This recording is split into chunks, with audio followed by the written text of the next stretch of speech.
Hi, I'm Elvie Miller, and this is my brother Lloyd, and we're going to go back into the woods by the creek and see the first log cabin that we built. Actually, Lloyd and his brother, our brother Urban, built it in 1976. Yeah, so my dad decided to pull up stakes and move to Montana in the fall of 1975. And a year later, we decided to build a little cabin to go camping. I was 14 years old, my older brother was 16. Never imagined it would actually become the beginning of something that is still going today all across this nation.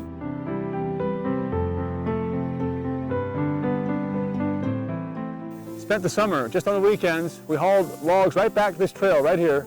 We hauled logs back this little trail right here, which is no longer here. And it was so much fun just camping, just doing what boys do. This is what we did. When we wanted to go out and have fun, this is what we did. So we can see the roof just ahead of us in the trees. For all practical purposes, the cabin has withstood these 41 years and it's still standing. Obviously needs some roof maintenance, but this is exactly untouched the way we left it back in those days. And so we used it for several years, and then we, of course, do what all boys do. We grew up and then moved on. So my brother took this little chainsaw we had, and we... Was it like a home light chainsaw, probably? It was a home light or some ancient model. And so we didn't know that you notch the saddle notch from the one above it, then turn the log over and cup it down over the corner. We just laid a log, then notched the corner out, laid the full log through the notch. Then we notched that log and put the next log, full log through the notch. So the saddle notch are actually reverse. The reverse, but you can't tell because it's like. So the bark was not taken off. Today the bark is still on. And no finish on it, so you can see how durable they are. The fascia board is still on. And there's a fireplace you built. Look at the moss growing on that. It's still waiting for the chimney, but the firewood is still here where we left it. And the creek is still running exactly the way it was. These trees along this front were not here. There was nothing in this front side. These trees all grew up since we've been here. There's a bridge, a long bridge right across there. We love that bridge that you made. We'd go across that.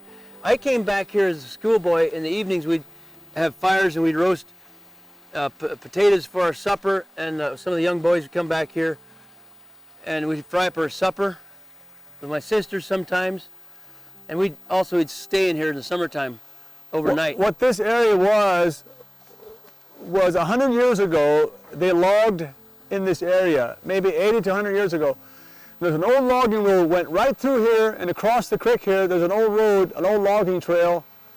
And so this is what's left of it. It was a perfect spot where the spruce grew back. We would camp out under these trees here, and many, many nights, years and years, we would camp all around here. We had the neighbor boys would come, and we'd just have a lot of fun. There's the original door still there, still intact. Kind of a short door. These guys were short back then. So this was sleeping bunks. There were 3 bunks they'd sleep on here. Here's what's left of them. The logs are they're just sound. They're just the logs are still amazingly sound. This is incredible. Wow.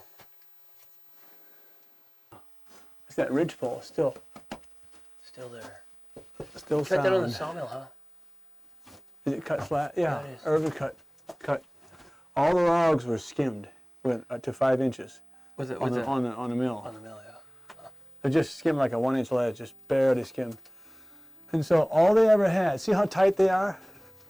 You can't even see through here. You can't even see through the logs. There's no glue, There's nothing no glue. there. It's just together. We were still in grade school. We didn't read books on how to do it. We just were loggers. We had sawmills and we'd cut logs and lumber, and so my dad had all these what we call scrag material. And so my brother said, hey, let's take a little bit off each side. So we cut them down to about 5 inches. And they were kind of a small log. That way that my dad wouldn't say much if we just took a pile of them. And so it was kind of the first idea to, hey, why don't we cut them flat on flat? And today you can see that there's still, nothing has ever shifted, moved, turned, opened up, and it's just as tight as it was the day we built it. And it's not been maintained. It's not been lived in or used for many years. And no maintenance has been done at all. Still. And that was for the extent of the most roof, part, just boards and then slabs on top of the cracks, right? Just leftover plain 1-inch boards and slabs on top.